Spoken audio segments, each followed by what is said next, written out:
फकीर आदमी है, झोला लेके चल पड़ेंगे जी। लेकिन पूरी दुनिया में आपने ऐसा कोई फकीर देखा है जो 1,40,000 का चश्मा लगाता हो, खुद घूमते हैं 12 करोड़ की मर्सिडीज में, मतलब भिक्षा मांगकर यहाँ पर फॉरेन टूर भी कर लिए और डिजिटल कैमरा भी खरीद लिया डिजिटल कैमरा के रिलीज होने से पहले। और नरेंद्र मोदी अपने आप को गरीब ही नहीं, बहुत गरीब परिवार का बताते हैं। मित्रों, मैं बचपन में रेल के डिब्बे में चाय बेचता था। वाह, क्या फकीरी है। वो भगवान है हमारे, हम उनकी पूजा करते हैं। सच तो ये है दोस्तों कि ये लोग हमारे हिंदू धर्म को ही तोड़ने मरोड़ने लग गए अपने नफरतखोर एजेंडा को फैलाने के लिए।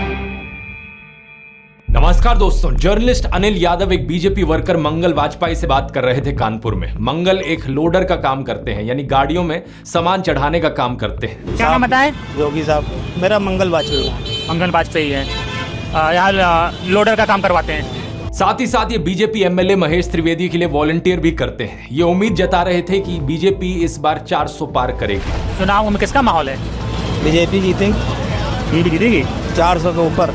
लेकिन जैसे जैसे बात आगे बढ़ती है, मंगल अपनी परेशानियों के बारे में बताते हैं। वो बताते हैं कि उनके पास बिजली नहीं है, सीवर की व्यवस्था नहीं है। हमारे पास बिजली नहीं है घर में, हमारे पास लैट्रिन घर में नहीं है, हमारे पास सीवर व्यवस्था नहीं है। उन्होंने बीजेपी एमएलए महेश त्रिवेदी को कई बार कहा, हमने महेश त्रिवेदी से भी कई बार कहा कि 20 फुट पाइप पड़ना है, तो अगर पड़ जाए तो हमारे घर की सीवर व्यवस्था बन जाए।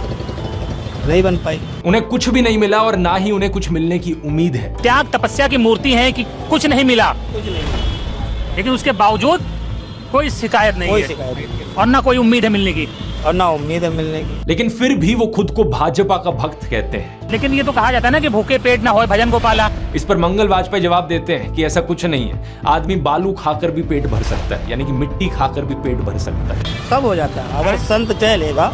अगर संत चाह लेगा तो सब हो जाता है। बालू खा के पेट भर लेता है। इन्हें कोई शिकायत नहीं है। प्रधानमंत्री मोदी को ये परमात्मा मानते हैं, उनकी पूजा करते हैं। ऐसा कैसे हो सकता है कि एक पॉलिटिशियन को लेकर लोग इतने अंधे हो गए हैं? और ये इकलौते नहीं है, मैंने पिछले वीडियो में आपको उसके कई और उदाहरण दिए थे। बीजेपी के टिकट पर तो कुत्ता भी खड़ा हो जाए हम जिता देंगे। ये सच है, अगर कुत्ता भी आएगा उसको भी जिताएंगे। ये तो फिर अंधविश्वास नहीं, भक्त हैं, अंधविश्वास नहीं है, हम भक्त हैं। नहीं, महंगाई मेरे हिसाब से कोई ज्यादा नहीं हुई। अब मैं 10 साल से बनियान नहीं पहन रहा, देखो आप। वो भगवान है हमारे, हम उनकी पूजा करते हैं। ऐसा हुआ है इमोशनल मैनिपुलेशन और ब्रेन वॉशिंग की वजह से। एक बड़े स्केल पर देश में लोगों का ब्रेन वॉश किया गया है, और जो माफिया यहाँ पर ब्रेन वॉश कर रहा है लोगों का, वो 4 डिपार्टमेंट्स पर काम करता है। पहला डिपार्टमेंट लोगों में गर्व और अहंकार भरता है कि आप महान हो क्योंकि आप हिंदू धर्म में पैदा हुए। दूसरा डिपार्टमेंट आपको एहसास दिलाता है विक्टिमाइजेशन का, कि सदियों से, 1000 सालों से आपके पूर्वज विक्टिम बनकर रहे थे। तीसरा डिपार्टमेंट आपके अंदर डर भरता है कि आपको खतरा है उन लोगों से। और चौथा डिपार्टमेंट यहाँ नरेंद्र मोदी को मसीहा बनाता है कि सिर्फ नरेंद्र मोदी ही आपको बचा सकते हैं। पहले 3 डिपार्टमेंट्स की मैं 3 अलग अलग वीडियोस में ऑलरेडी बात कर चुका हूं। अब वक्त है इस चौथे डिपार्टमेंट को एक्सपोज करने का। नरेंद्र मोदी की कल्ट ऑफ पर्सनैलिटी, कैसे इनके इतने सारे फेलियर्स के बाद भी लोगों को इमोशनली मैनिपुलेट किया जाता है कि लोग इन्हें भगवान मान बैठे। आइए जानते हैं आज के इस वीडियो में।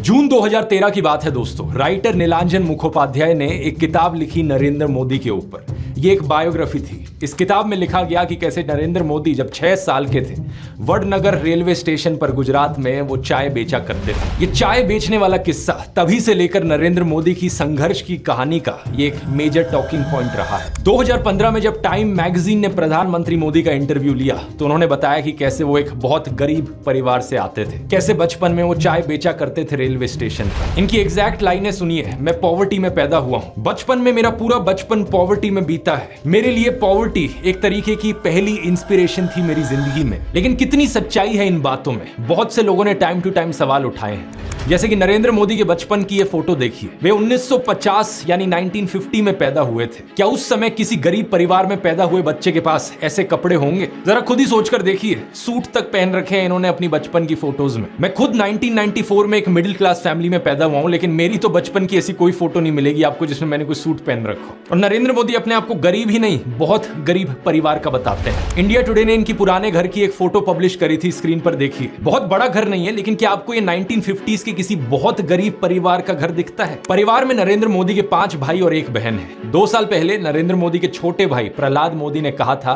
कि उन 5 भाइयों में से जिसका नंबर लगता था वो मदद करने चले जाता था। उनके पिता ने पूरी जिंदगी चाय बेची। उन 5 भाइयों और एक बहन को बड़ा किया, इसलिए नरेंद्र मोदी को चाय बेचने वाले का बेटा कहना चाहिए। ये पत्रकारों की गलती है। सब भाइयों ने चाय बेची है, मेरे पिता ने पूरी जिंदगी चाय बेची, पूरी जिंदगी। इसीलिए कहा जाए तो चाय बेचने वाले का बेटा कहना चाहिए, चाय बेचने वाला नहीं कहना चाहिए।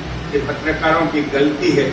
2014 में कांग्रेस नेता अहमद पटेल ने कहा था कि नरेंद्र मोदी कभी चाय वाला नहीं थे, बल्कि वो एक कैंटीन ठेकेदार थे। अब कांग्रेस की बात पर कितना यकीन किया जाए नहीं किया जाए, लेकिन 2021 में बीजेपी ने भी ये कैंटीन वाली चीज अनइंटेंशनली एक्नॉलेज करी थी। रेलवेज मिनिस्टर अश्विनी वैष्णव ने इंस्ट्रक्ट किया ऑफिशियल्स को कि वो वडनगर रेलवे स्टेशन पर एक कैंटीन को ब्यूटीफाई करें। इंडिया टुडे के आर्टिकल में यह क्लियरली लिखा हुआ है और इसके नीचे एक फोटो भी लगी है इस टी स्टॉल / कैंटीन की, जो नरेंद्र मोदी के पिता चलाया करते थे। हाल ही में लिखे गए CNN के इस आर्टिकल को देखिए। नीलांजन मुखोपाध्याय खुद कहते हैं कि मोदी की जो पॉवर्टी की कहानी है वो ग्रॉसली एग्जैजरेटेड है, यानी कि बहुत बढ़ा चढ़ा कर लोगों को बताई गई है। इतना ही नहीं, एक दूसरे आर्टिकल में नीलांजन बताते हैं कि नरेंद्र मोदी के पिता के पास इतने पैसे थे कि वो मोदी और उनके भाइयों को स्कूल भेज पाए, और स्कूल जाने का मतलब था कि वो कहीं और फुल टाइम काम नहीं कर सकते थे, बस वो स्कूल के बाद अपने पिता का हाथ बटाया करते थे। ये सब सुनकर एक बहुत बड़ा सवाल आपके मन में आएगा कि ऐसी कहानियों को क्यों बढ़ा चढ़ा कर हमें बताया जाता है। नीलांजन कहते हैं ऐसा इसलिए किया जाता है ताकि इंडियन पब्लिक को एक आइडिया बेचा जा सके।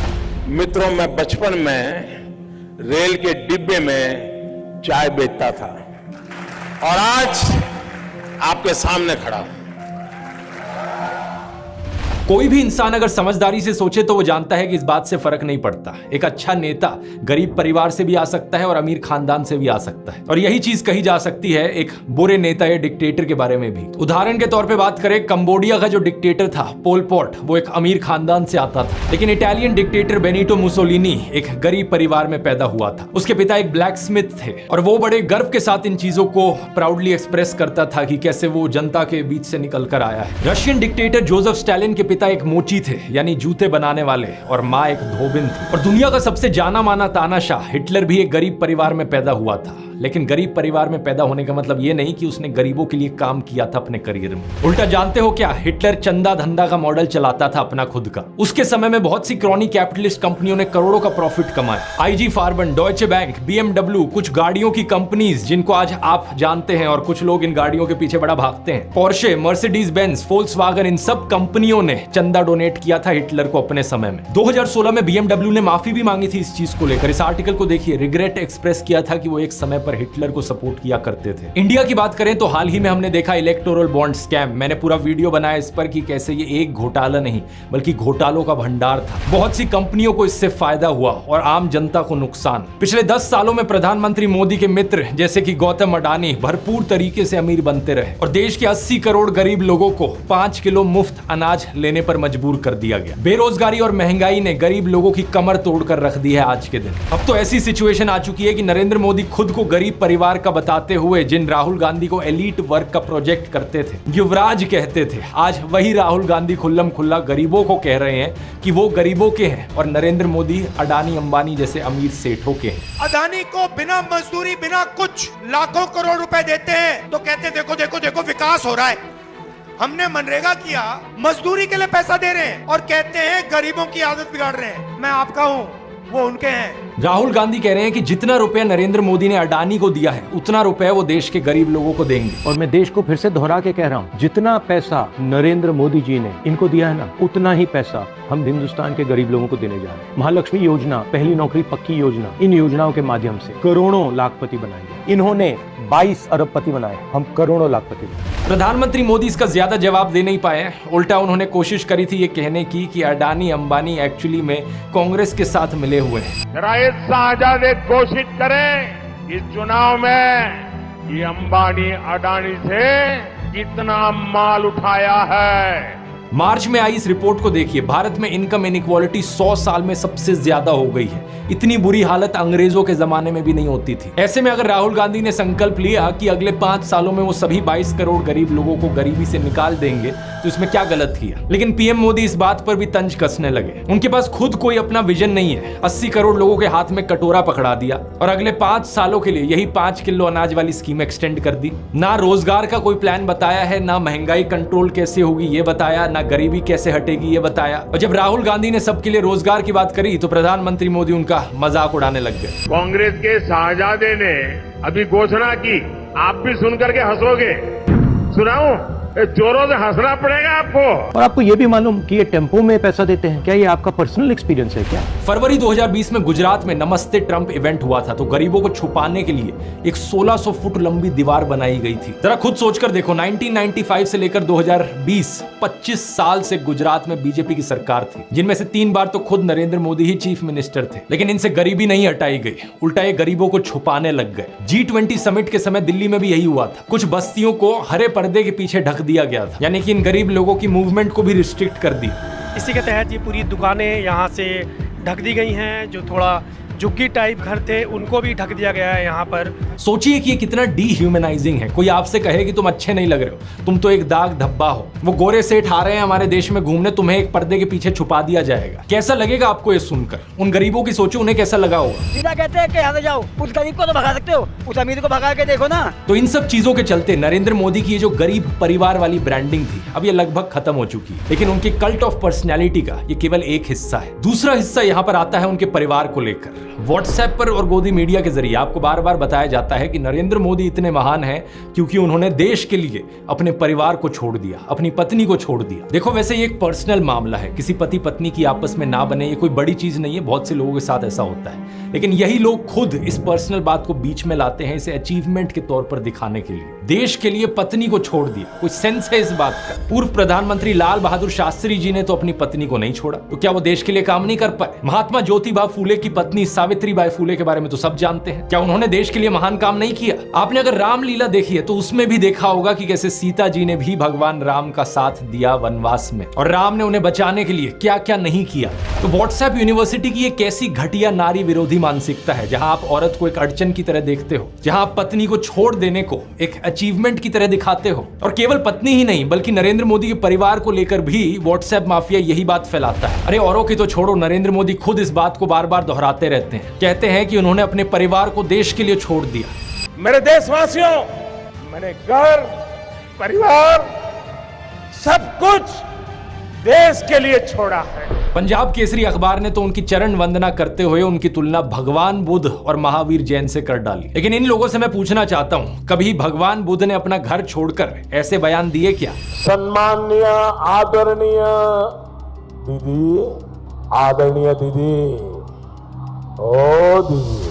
किसी औरत को कांग्रेस का विधवा कहा, 50 करोड़ की गर्लफ्रेंड कहकर अपमानित किया, समाज में नफरत का जहर बोया। सत्ता पाने के लिए भगवान बुद्ध ने ये सब नहीं किया था, वो तो खुद एक राजकुमार थे। वो तो सत्ता को, महल को और सिंहासन को छोड़कर जंगल में गए थे, और उनके पीछे उनके माँ बाप, उनकी पत्नी यशोधरा और उनके बेटे राहुल तो राजमहल में सुविधाओं के साथ जी रहे थे। और जब बुद्ध की ज्ञान प्राप्ति हुई तो जानते हैं उन्होंने सबसे पहले क्या कहा था? oshonews.com पर ओशो के एक लेक्चर का ट्रांसक्रिप्ट दिया हुआ है। जब बुद्ध को ज्ञान प्राप्ति हुई तो पहली बात उन्होंने अपने शिष्यों से ये कही, मैं यशोधरा के पास जाना चाहता हूं, उससे बात करना चाहता हूं। ये सुनकर आनंद व्याकुल हो गए, बोले कि ये ठीक नहीं है, लोग क्या कहेंगे? बुद्ध ने कहा, मुझे उसका धन्यवाद करना है उसकी मदद के लिए, और जो मेरे साथ हुआ, जो मुझे मिला, इसका कुछ हिस्सा मुझे उसे देना है, ये उसका कर्ज है मुझ पर। और वो गए। यशोधरा ने उन्हें देखा, 12 साल का गुस्सा उनके अंदर था।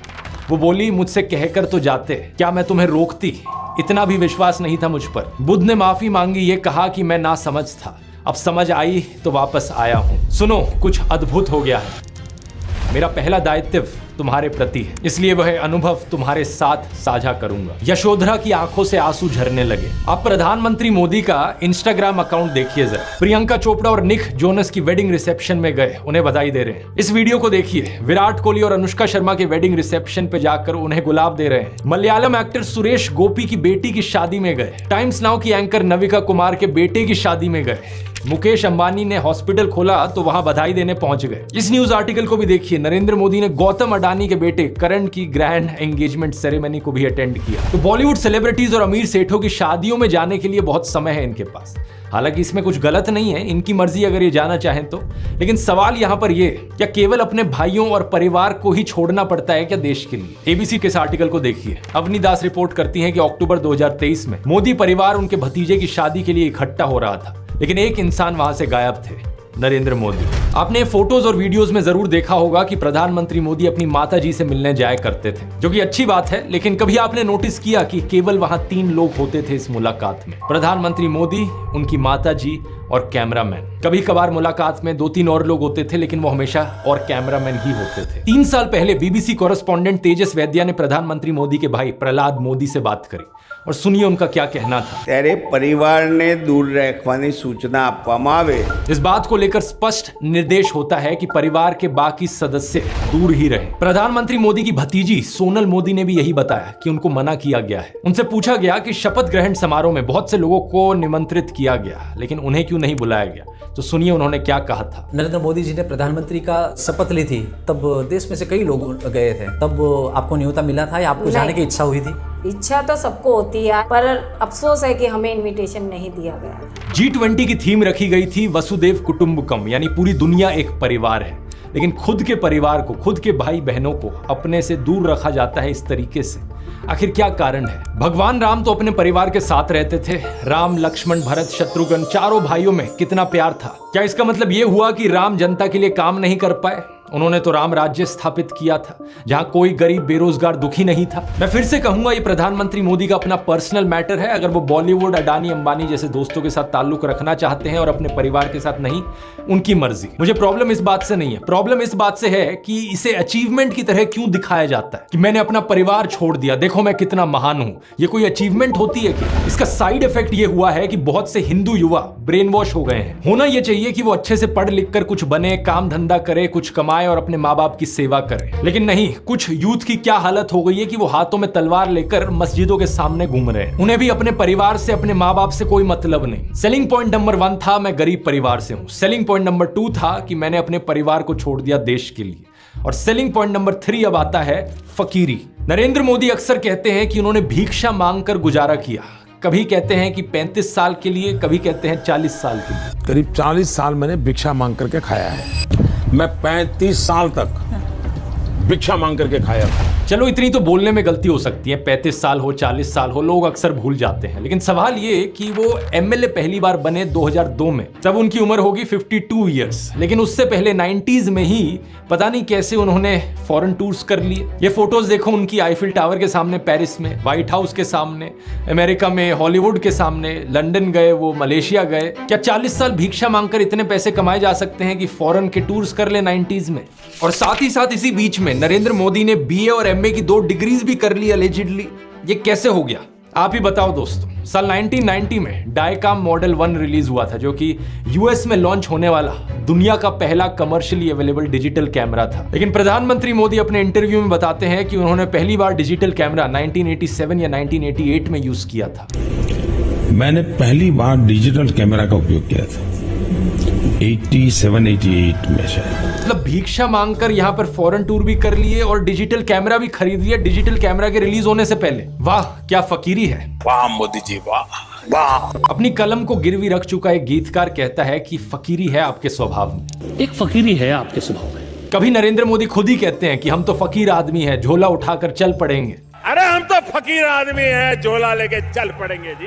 लेकिन पूरी दुनिया में आपने ऐसा कोई फकीर देखा है जो 1,40,000 का चश्मा लगाता हो, अपनी बूढ़ी माँ को नोटबंदी के लिए लाइन में खड़ा कर दिया और खुद घूमते हैं 12 करोड़ की मर्सिडीज में? एक तरफ तो शास्त्री जी जैसे प्रधानमंत्री देखे हैं देश ने। बताया जाता है कि उनके पास सिर्फ 2 धोती और 2 कुर्ते हुआ करते थे। कुर्ता फटकर इस्तेमाल करने लायक ना रहे तो उसे भी रुमाल बना लेते थे लाल बहादुर शास्त्री जी। लेकिन प्रधानमंत्री मोदी की यूएस विजिट की इन फोटोज को देखिए, एक दिन में 4 बार कपड़े बदलते हैं। द प्रिंट में लिखे गए इस आर्टिकल को देखिए। उत्तराखंड और हिमाचल जाते हुए प्रधानमंत्री मोदी ने 8 घंटे में 4 बार कपड़े बदले। इस टाइम्स ऑफ इंडिया के आर्टिकल को देखिए। प्रधानमंत्री मोदी गंगा आरती करने गए तब भी कपड़े बदलते जा रहे हैं। हुबली टाइम्स वालों ने तो इनकी फैंसी ड्रेस का एक पूरा कोलाज बना दिया। इंडिया टुडे ने भी इनकी 22 हेड गियर्स की कलेक्शन दिखाई है इस आर्टिकल में। और इस इंडियन एक्सप्रेस के कोलाज को भी देखिए। अगर ये फकीरी वाली बात भी नहीं बैठती लोगों में, तो इस सब के बाद अगला हथियार आता है कि इनको भगवान का अवतार ही बना दो। ये एक बार नहीं, 2 बार नहीं, बल्कि कितनी बार कितने नेताओं ने बार बार प्रधानमंत्री मोदी को भगवान से कंपेयर किया है। और मोदी जी भारत के लिए भगवान का वरदान बन के आए हैं। भगवान ने ही मनुष्य के रूप में नरेंद्र मोदी जी के रूप में अवतार लिया। हमारे माननीय प्रधानमंत्री जो खुद भगवान स्वरूप है, मोदी जी के रूप में श्री रामचंद्र ने जन्म लिया है। मोदी जी है ना साक्षात भगवान महाकाल जी का अवतार है। मोदी राम और अमित शाह कृष्ण। अरे कुछ लोग तो मंदिर भी बनाने लग गए। पुणे में एक बीजेपी वर्कर ने नरेंद्र मोदी के लिए मंदिर बना दिया, गुजरात में इनका एक मंदिर बना, तमिलनाडु में इनके लिए एक मंदिर बना। क्या मजाक चल रहा है ये इकलौते नेता नहीं है जिन्हें भगवान से कंपेयर किया जाता है। एक समय पर एडोल्फ हिटलर को भी जीसस से कंपेयर किया जाता था। राजनीति में हिटलर की एंट्री की तुलना की जाती थी जीसस के रिजरेक्शन से। लेकिन उस समय यह सवाल उठा कि ये बात जमेगी कैसे। जीसस तो शांति की मूर्त थे, सूली पर भी चढ़ाया गया उन्हें, तब भी उनके दिल में कोई नफरत नहीं थी। बोले कि हे भगवान उन्हें माफ करना। जबकि हिटलर तो नफरत का सौदागर था, तो कैसे जीसस का इस्तेमाल किया जाए नफरत फैलाने के लिए और हिटलर को उससे भी कंपेयर किया जाए। इसके लिए हिटलर और नाजी लोगों ने बाइबल को ही बदल डाला। मजाक नहीं कर रहा, ओल्ड टेस्टामेंट जो थी बाइबल की उसे ही हटा दिया गया उनके समय में। जीसस को इस तरीके से चित्रित किया गया कि वो ऐसा लगे कि वो यहूदियों के खिलाफ लड़ने वाले एक फाइटर हो। सिमिलरली बीजेपी के लोग बार बार नरेंद्र मोदी को भगवान का अवतार करके पुकारते हैं। लेकिन यहां भी दिक्कत वही आ जाती है कि नरेंद्र मोदी तो नफरत फैलाते हैं, लेकिन श्री राम की सूरत में दिखती है विनम्रता, सौम्यता, करुणा। राजा रवि वर्मा की इस आइकॉनिक पेंटिंग को देखिए, राम दरबार, जो कि हमारे देश के करोड़ों घरों में लगी हुई है। इस प्रॉब्लम का समाधान ढूंढने के लिए इनके लोगों ने राम की सूरत बदलनी शुरू कर दी। पिछले कुछ सालों में आपने देखा होगा ये एंग्री हनुमान और एंग्री राम की आइकॉनोग्राफी गाड़ियों के पीछे इसे लगाया जाता है, ये दर्शाने के लिए कि ये है असली में भगवान राम। चरित्र ही बदल दो भगवान का। रामायण में मुसलमानों का कोई जिक्र नहीं है, लेकिन इन लोगों ने रामायण को भी तोड़ मरोड़ दिया अपने नफरतखोर एजेंडा के लिए। 2016 में एक बीजेपी एमपी ने कहा कि मुसलमान तो रावण के डिसेंडेंट्स हैं। व्हाट्सएप माफिया वालों ने हमारे हिंदू स्क्रिप्चर्स में एक झूठा कोट इंसर्ट कर दिया, धर्म हिंसा तथैवच।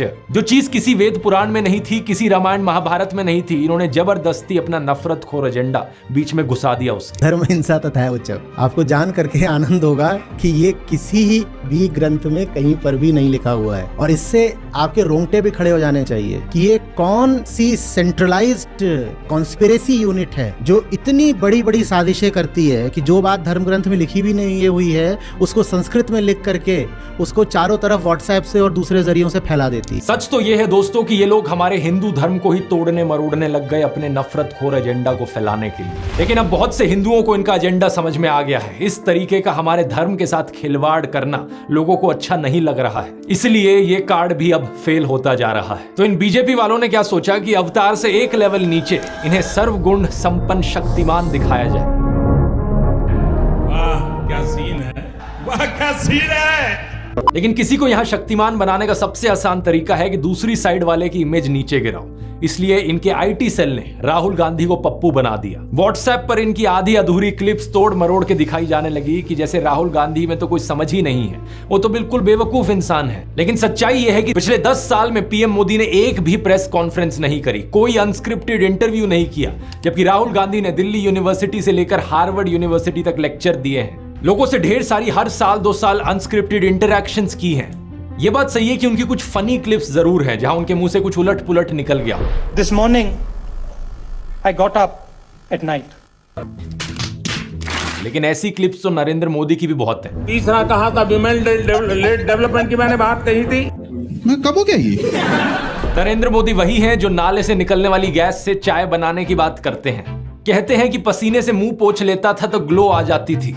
कभी ये क्लाइमेट चेंज को डिनाई करते हैं कि गर्मी नहीं बढ़ रही बल्कि हमारी गर्मी सहने की शक्ति कम हो रही है, तो कभी ये बादलों से रेडार का सिग्नल रोकने की बात करते हैं। लेकिन मैंने कहा इतने क्लाउड है, बारिश हो रही है, तो एक बेनिफिट है कि हम राडार से बच सकते हैं। एक तो जानते नहीं है, ऊपर से अहंकार इतना कि अपने अज्ञान का भी एहसास नहीं। एक दफा मोदी दूसरे देश में गए थे, वहां भारत का राष्ट्रीय गान चल रहा था और ये बीच में ही चलने लगे।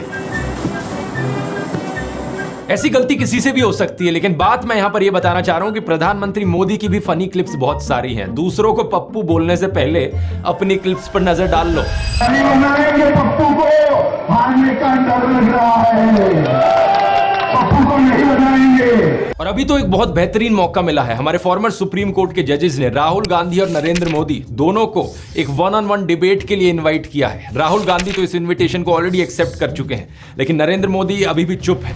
अगर ऐसा होता है तो जनता के लिए भी एक बड़ा सीधा मौका होगा देखने का कि नरेंद्र मोदी और राहुल गांधी में से कौन ज्यादा समझदार है, कौन ज्यादा इंटेलिजेंट है और कौन ज्यादा केपेबल लीडर है देश के लिए। लेकिन नरेंद्र मोदी अगर इस डिबेट से भागते हैं और जवाब ही नहीं देते तो समझ जाना कौन यहां पर बेहतर है। इस कल्ट ऑफ पर्सनैलिटी में प्रधानमंत्री मोदी का सबसे बड़ा कार्ड है सब जगह फोटो चिपकाओ। बचपन में मैं सोचता था कि ये कोका कोला जैसी ड्रिंक्स की एड्स क्यों आती हैं टीवी पर, हर कोई तो जानता है कि कोका कोला क्या है। बाद में मुझे समझ आया कि out of site is out of mind, यानी नजर से बाहर तो दिमाग से बाहर। और इसकी उल्टी एक टैक्टिक है, जितना नजर में रहोगे उतना लोगों के दिमाग में घुसोगे।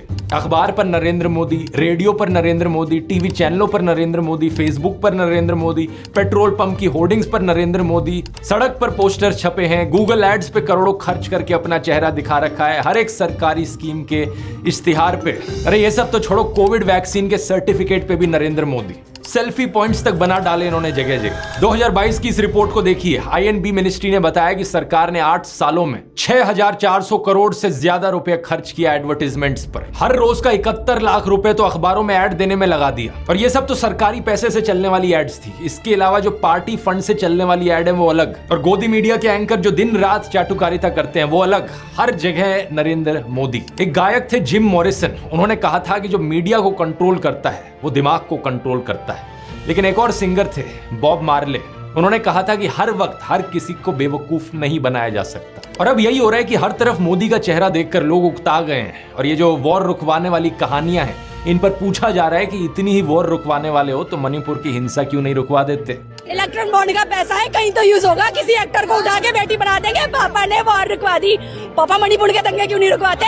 लोग पूछ रहे हैं कि भारत में सब चंगा सी है तो 2022 में सब रिकॉर्ड तोड़ते हुए 2.25 लाख लोगों ने भारतीय नागरिकता क्यों छोड़ दी। इस मोदी मैजिक के खत्म होने का सबसे बड़ा सबूत यही है कि बीजेपी को दूसरी पार्टियों के उन नेताओं को अपनी पार्टी में लाना पड़ रहा है जिन पर भ्रष्टाचार के एक से बढ़कर एक आरोप लगे। अगर मोदी मैजिक अब सही में बचा होता तो मोदी के नाम से ही चुनाव जीता जा सकता था। इन बाहर के नेताओं को लाने की जरूरत नहीं थी अपनी पार्टी में। ये झूठ, डर और नफरत फैलाने की जरूरत नहीं थी। इस वीडियो में तो मैंने आपको नरेंद्र मोदी का वो चेहरा दिखाया है जो व्हाट्सएप माफिया आपको दिखाता रहता है। अगले वीडियो में मैं आपको दिखाऊंगा उनका असली चेहरा, उनके माइंड में क्या क्या चलता रहता है। यहां मैं आप लोगों को धन्यवाद करना चाहूंगा क्योंकि आप लोग इतने जज्बे के साथ इनकी इस झूठ और नफरत की फैक्ट्री को तबाह करने में लगे हुए हो। हमारे इस मिशन 100 करोड़ पर लगे रहिए। ये देखकर खुशी होती है कि किसी का कमेंट आता है ये कहते हुए कि आपने एक वीडियो को 850 लोगों के साथ शेयर किया व्हाट्सएप पर। कहीं पता चलता है कि प्रोजेक्टर स्क्रीन पर दिखाकर आप वीडियो चला रहे हो राजस्थान की गलियों से लेकर वेस्ट बंगाल तक। किसी ने टीवी लगा दिया बाहर मुंबई में ताकि लोगों तक सच पहुंचाया जा सके। इसी तरीके से लगे रहो। हमें देश के लोकतंत्र को बचाना है, देश के संविधान को बचाना है। वोट करने जरूर जाना और अपने आसपास के 10 लोगों को कन्विंस करना वोट करने के लिए। वोट करना इस नफरत और झूठ के खिलाफ। मुझे यकीन है कि हम इकट्ठे मिलकर देश को बचा लेंगे। अगर आपने इस ब्रेन वॉशिंग माफिया के चारों डिपार्टमेंट्स के बारे में पहली बार सुना है तो इस वीडियो को जरूर देखिए। यहां पर मैंने शुरुआत से समझाया था पहले डिपार्टमेंट के बारे में, क्लिक करके देख सकते हैं। इनकलाब जिंदाबाद। जय हिंद।